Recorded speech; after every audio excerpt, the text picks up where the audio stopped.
Welcome everyone. In this video we're going to see how to find the derivative of functions that contains trigonometric functions in it. Okay, let's take a particular example in here. So we have a function g of x equals sine pi x on x plus 1. And the question is, we're going to find g dash 1 or g prime 1. So what does it mean? So we're given with a function and that contains a trigonometric function in it, and we're going to find the value of derivative of this function at x equals 1. So we need to first find the derivative of the function and then substitute x equals 1 and we'll get the answer. So to find this derivative, the first must-have is to know how to find the derivative of trigonometric functions. So basically, you need to know the fundamental derivative of the trigonometric functions. The basic functions are sin x, cos x, and tan x. If it's a sin x, the derivative is cos x, cosine x.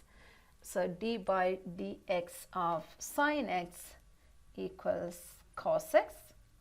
And if you find the derivative of cosine of x, that is minus sin x, so that's a derivative.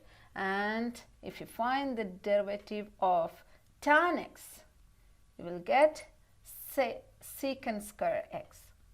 Okay, we are not much interested in how we got it, so you can prove it using the first principles. But usually when you answer these type of questions, all you need is the fundamental results and then you can use that in here. Okay.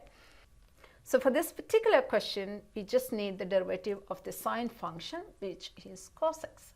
Okay, so this is what we need for this particular question, although it's good to know the other trigonometric functions too for a range of other questions. Okay. This is not the only thing that you want to know in here, because this function, this g of x, is a function of two different functions in quotient form. So if we can write it as u as sine pi x and v as x plus 1, this function is of the form u on v. And if the function is of that form, we can use the quotient rule to find the derivative. So the derivative of this function is then g prime x equals v, the denominator, times the derivative of the numerator minus the numerator times the derivative of the denominator divided by denominator square.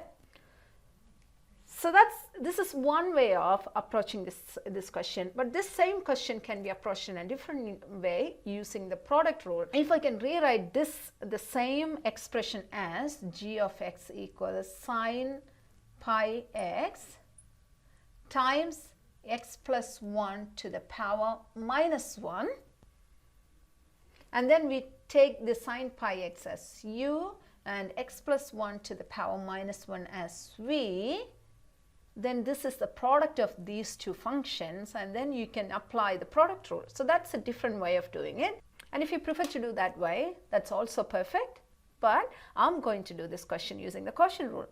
To find the derivative of this function g, we need to find u dash and v dash and then substitute all these things into this equation.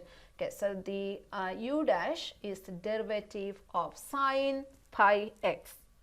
Okay, sine x, the derivative of cos x, but this is of the form sine of pi x, where pi x is another function of x.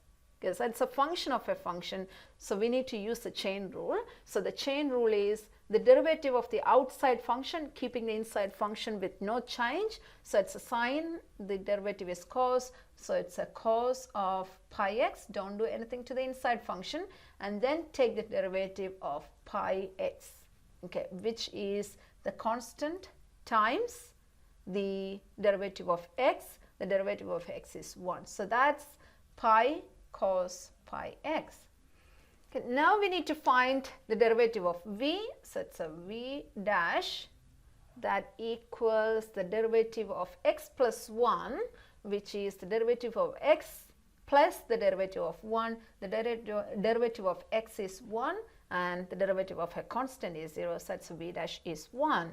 So now we need to substitute all these things into this equation. So the g prime x, so the g prime x becomes v, so the v is x plus 1 times u dash is pi cos pi x minus u is sin pi x times v dash, which is 1, divided by x plus 1 the whole square. So we can do a little bit of cleaning up in here. So that's the pi x plus 1 cos pi x minus sin pi x divided by x plus 1 the whole square. This is all you have to do, so you don't have to do anything else. So the main source of error in these type of questions is poor placement of brackets when you're using the quotient rule.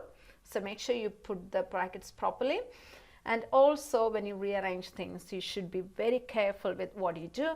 And also this the denominator x plus 1 the whole square, you don't have to expand it.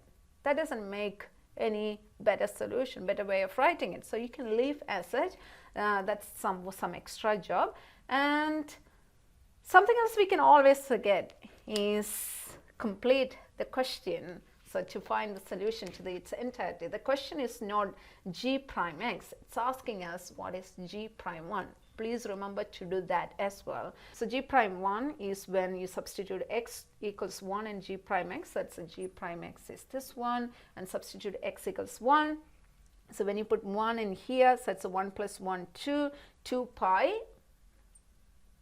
and then cos pi x, x is 1, so this becomes cos pi, and cos pi is minus 1. You should look at the table, okay, minus 1. So minus sin pi x, so it's a sin pi times 1, it's a sin pi is 0, and that divided by x plus 1 the whole square, x is 1, 1 plus 1 square is 2 square, which is 4. So this, when we cancel out this 2 from here, so make it simple, so it's a minus pi on 2. Okay, so that's the final answer. So we've done a lot of things in here. The first thing, we identified this question as one that involved a trigonometric function sin x, and the derivative of sin x is cos x. And then we needed to apply the quotient rule, or you can use the product rule. That's another possibility. You can try that as well. And then we are using chain rule in some part of the question. So it's like you almost using a lot of principle in one question. In here, quotient rule, and we're using the chain rule and the trigonometric functions derivative and so many things. Make sure you have a strong grip of all these things to do these questions with so much confidence. So let's stop here.